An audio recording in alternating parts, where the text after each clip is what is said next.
Once upon a time, in the harsh and unforgiving land of the Stone Age, there was a family of hunters who struggled to survive the bitter winter. The snow was deep and the winds were biting, making it difficult for them to hunt for food. One day, as they trudged through the snow in search of prey, they came across a pack of wolves. The wolves snarled and growled at them, but instead of attacking, they retreated into the shadows.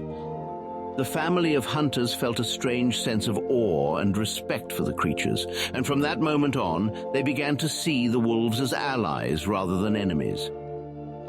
As the winter dragged on, the family struggled to find enough food to keep themselves alive. The wolves seemed to be doing better, their thick fur keeping them warm and their sharp senses enabling them to track down prey even in the harshest conditions. The family of hunters began to watch the wolves from a distance, marveling at their strength and resilience. One day, they noticed that one of the wolves was limping, and they realized that it had been injured. Without a second thought, they decided to help the wolf, using their knowledge of herbs and medicine to nurse it back to health. From that day on, the wolves began to approach the family more frequently, their tails wagging in gratitude and affection. As the days passed, the family and the wolves formed an unlikely bond.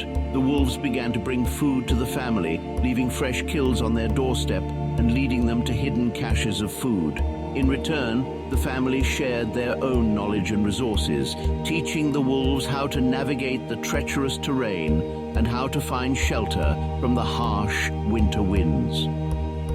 They spent their days together, hunting, gathering, and exploring the vast, untamed wilderness.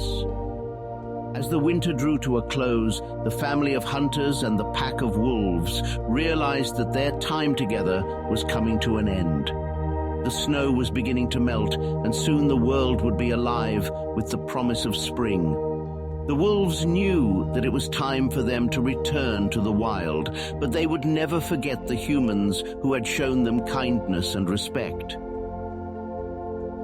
And so, the family of hunters and the pack of wolves parted ways, each carrying with them the memories of their time together. The family had learned that even the most unlikely of allies could become friends, and that kindness and respect could bridge even the widest of gaps. As for the wolves, they had learned that humans were not always enemies, and that there was a world beyond the wilderness that was worth exploring. Years passed, and the family of hunters grew old, but they never forgot the pack of wolves that had helped them survive that bitter winter. They told their children and grandchildren the story of their unlikely friendship, and the pack of wolves became the stuff of legend and folklore. And though they never saw each other again, the family and the wolves remained forever linked by the bond of mutual respect and admiration that they had forged so many years ago.